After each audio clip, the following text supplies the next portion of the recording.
شعبان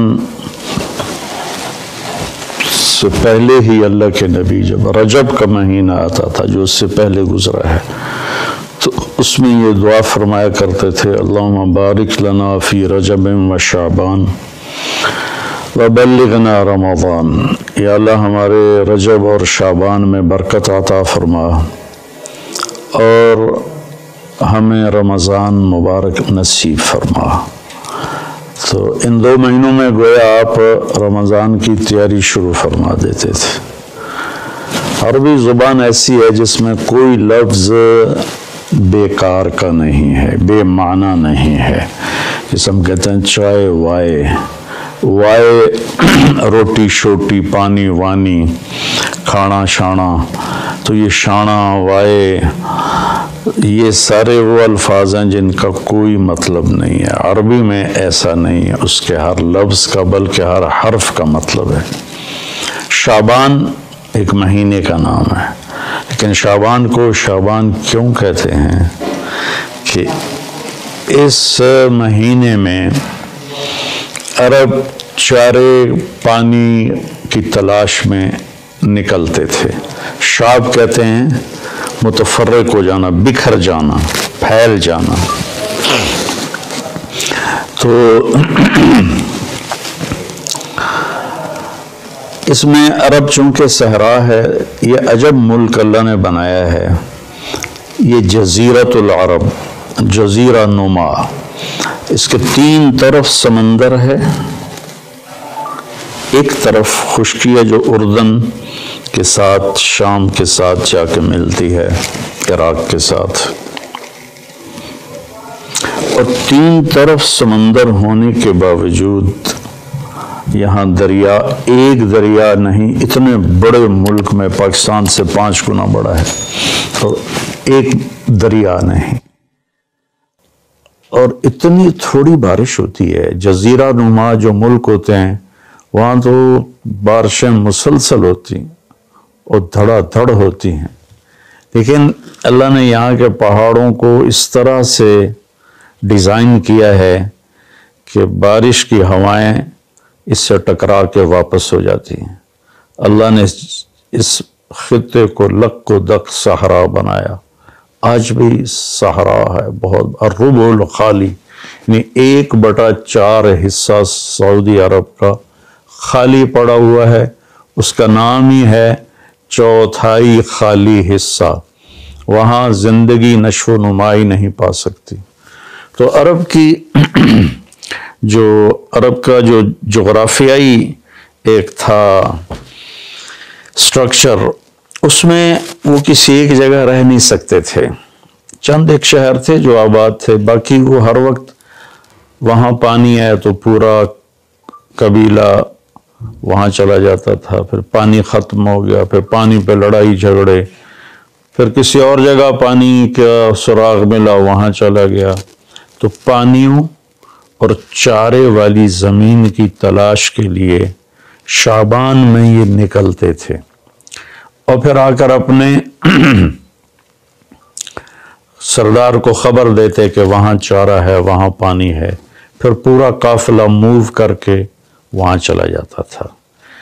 اور یہ موبائل تھے خانہ بدوش، اور ان کی بستیاں، ان کے شہر خیمے ہوتے تھے، اور چونکہ یہ فطرت پر تھے، چونکہ کوئی وہاں ایسی چیز نہیں تھی جو ان کی فطرت کو مسخ کرے، جیسے میں شہری زندگی نے ہماری فطرت کو بالکل ادھورا کر کے رکھ دیا ہے۔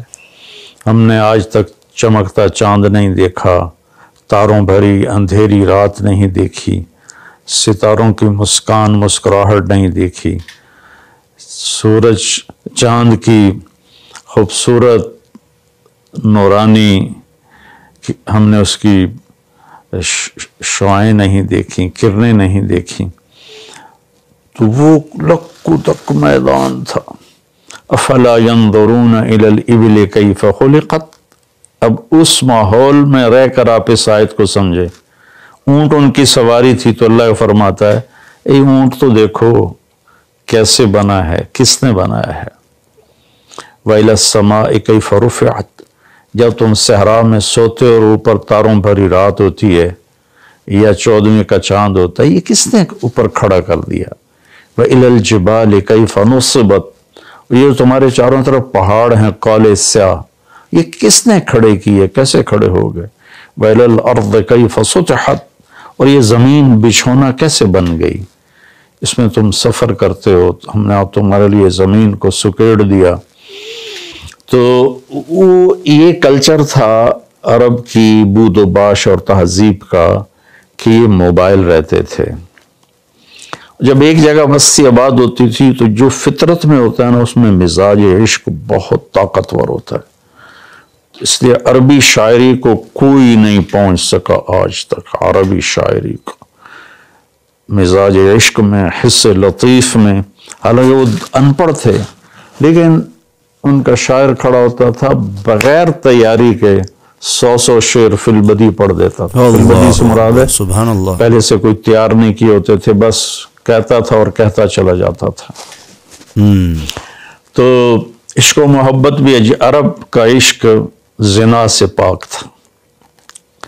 میں نے عرب جاہلیت کی تاریخ پڑھی ہے، میں پڑھ کے حیران ہو جاتا ہوں کہ کیا عجیب لوگ تھے، اور اللہ نے وہاں کسی فاتح قوم کو جانے کا موقع ہی نہیں دیا کہ سب کہتے تھے ریت میں کیا پڑا جو ہم لیں، تو وہ محفوظ رہے، ان کی عربیت، ان کی فطرت محفوظ رہی، نہ ایرانی آ سکے، نہ اس میں رومن آ سکے، یہی اس وقت کی بڑی دو طاقتیں تھیں، نہ قبطی آ سکے جو مصر کی طاقت تھی، تو اپنی فطرت میں تھے۔ تو ان میں عشق و محبت کے جو اشعار ہیں نا، وہ ایسے ٹکڑے ٹکڑے کر کے رکھ دیتے ہیں، ترجمہ نہیں عربی، اگر عربی کی فہم ہو تو آدمی روئے بغیر رہ نہیں سکتا ہے۔ تو جب وہ ایک جگہ کو چھوڑتے تھے اور دوسری جگہ شفٹ ہو جاتے تھے، پھر جب وہاں سے اسی قبیلے کے کسی شاعر کا گزر ہوتا تو وہ ایک دم وہاں گم ہو جاتا، پرانی بستی، پرانا منظر، خیمے اور محبوب کا آنا جانا، تو ایک دم ان کی زبان پھڑک اٹھتی تھی۔ عرب کا سب سے مشہور قصیدہ امرؤ القیس کا ہے، وہ شروع یہاں سے ہوتا ہے کہ وہ ذکر کرتا ہے ان ایام کو جن ایام میں وہ یہاں رہتے تھے، اور وہ جس سے پیار کرتا تھا وہ وہاں ہوتی تھی۔ یہ تو ایک کردار ہے کہ پورے عرب میں یہ ثقافت تھی۔ تو وہ شاعر اپنا ایک قصیدہ لکھتا ہے تو اس سے پہلے اس تصور کو لاتا ہے۔ یہ شعبان سے جڑی باتیں آپ کو بتا رہا ہوں۔ گزر ہوتا ہے، بس اب تو وہ جگہ اجاڑ ہے لیکن وہاں وہ گارے کے نشان ہیں اور کچے اینٹوں کے نشان ہیں، خیموں کے کھونٹوں کے نشان ہیں۔ تو ایک دم پیچھے اس کے جھروکے کھلتے ہیں ماضی کے، اور وہ ایک دم آواز لگاتا ہے اپنے ساتھیوں کو، کفا کفا، ارے ٹھہر جاؤ۔ تو وہ اس کے ساتھی کہتے ہیں کیا ہوا کیا ہوا؟ نبکی من ذکر حبیب و منزل بسقط اللواء بین الدخول فحوملی، ٹھہر جاؤ، تھوڑا سا رو لینے دو محبوب کی یاد میں، کفا ٹھہرو، نبکی من ذکر حبیب و منزل، تھوڑی دیر ٹھہرو، محبوب اور محبوب کے جگہ کو دیکھ کے مجھے آنسو بہانے دو۔ جو سقط اللواء، جو دخول اور حمل کے درمیان جگہ ہے، وہاں پر میرے محبوب کی بستی تھی اور ہم یہاں رہتے تھے۔ پھر وہ آگے قصیدہ چلتا، میں ویسے اشعار سنا دیتا ہوں، ترجمہ نہیں۔ کفا ٹھہرو ٹھہرو، کیا ہوا؟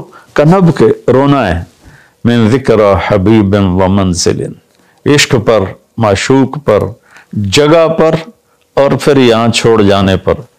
بسقط اللواء بین الدخول فحوملی فصوضع فی المقرات لم یعف رسمها لما نسجتها من جنوب وشمالی ترى بعر الارعام في غرصاتها وقيعانها كأنه حب فلفل كأني غداة البين يوم تحمل لدى سمرات الحي ناقف حنظلي۔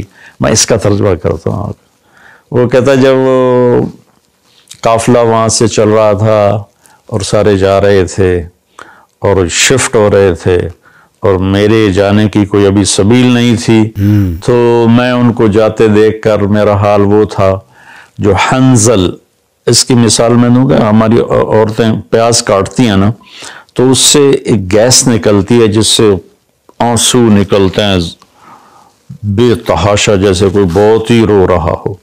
تو حنظل ایک کڑوا پھل ہے جس کو کڑتما کہتے ہیں، یہ اس کو جب توڑتے ہیں تو اس میں سے بھی ایک گیس سے نکلتی ہے تو وہ نکلتا ہے، آنسو نکلتے ہیں۔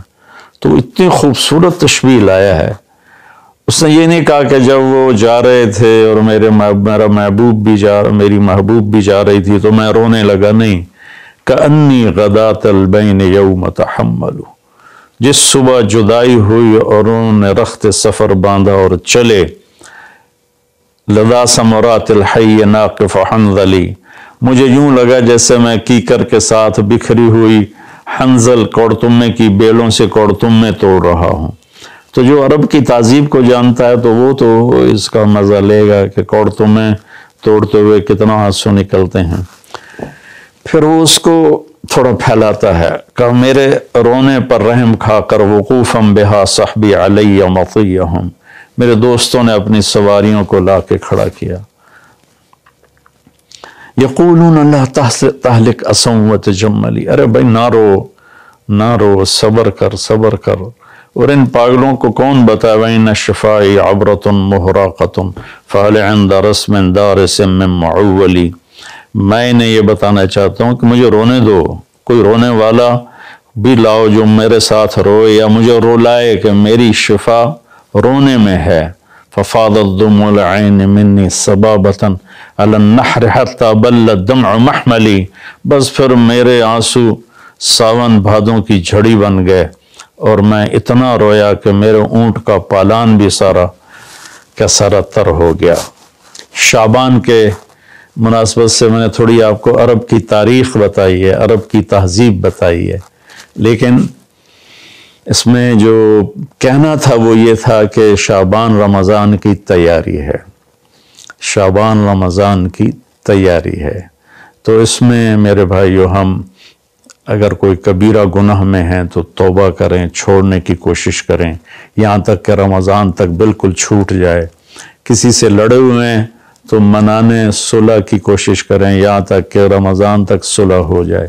کسی کا حق مارا ہوا ہے تو اس سے جا کے دینے کی طاقت ہے تو فوراً دے دیں، ورنہ معافی مانگ کے کہیں بھی میں آہستہ آہستہ ادا کر دوں گا۔ یہ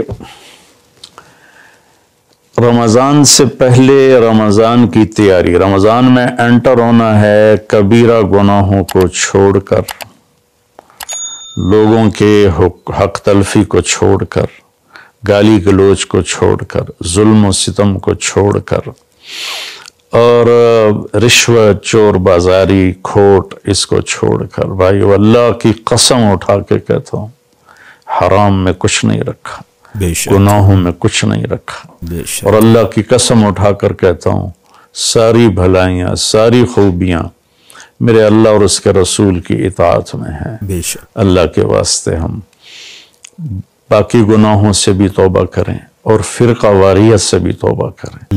یہ میرا کرتا ہے نا، یہ ہے اسلام، اور اس کے اندر یہ بنیان ہے، یہ میرے عقائد ہیں اور میرے ذاتی اعمال ہیں۔ اسلام تو سب کا ایک ہی ہے، ان الدین عند اللہ الاسلام، شرع لکم من الدین، تو دین تو سب کا ایک ہی ہے۔ آگے چھوٹی چھوٹی باتوں پہ فرقے بن گئے ہیں، جنازے کے بعد دعا پڑھنی یا نہیں پڑھنی، اس پر ہی فرقہ بنا پڑا ہے۔ تو اتنی چھوٹی باتوں میں ہم الجھ گئے ہیں۔ ساری دنیا کتنے خطرے سے گزر رہی ہے، اور کورونا ایک وبا اور وبال ہے، ایک عذاب ہے۔ ہم توبہ کریں باقی گناہوں سے بھی اور فرقہ واریت سے۔ دیکھو، میں ہاتھ جوڑتا ہوں، علماء سے بھی کہتا ہوں، یہ دیوبندی بریلوی والا میدان جنگ بند کر دو، یہ شیعہ سنی والا میدان جنگ بند کر دو، یہ حنفی مالکی شافعی حنبلی سلفی یہ میدان جنگ بند کر دو۔ انشاءاللہ جو بھی قرآن اور حدیث کو سامنے رکھ کر عمل کر رہا ہے اللہ کا فضل اس پر چھائے گا اور وہ ایک دن ضرور جنت میں جائے گا۔ اگر اس کا غلط مطلب بھی سمجھا ہے تو اللہ جو چاہے گا فیصلہ کرے گا۔ ہم اللہ کے واسطے امت بنیں، اپنے ملک کی حفاظت کریں یا اپنے ملک کی حفاظت کریں۔ اگر ہم کوئی منفی مثبت کام نہیں کر سکتے تو منفی بھی نہ کریں۔ تو بھائیو، ہم اپنے رب کو رمضان خوبصورت کر کے دکھائیں، شعبان اس کی تیاری ہے۔ السلام علیکم دوستو، اس مہینے کی خصوصیت اور اس مہینے کی فضیلت آپ نے مولانا طارق جمیل صاحب کی زبانی سن لی ہے۔ مولانا صاحب کے اس بیان کے بارے میں آپ کی کیا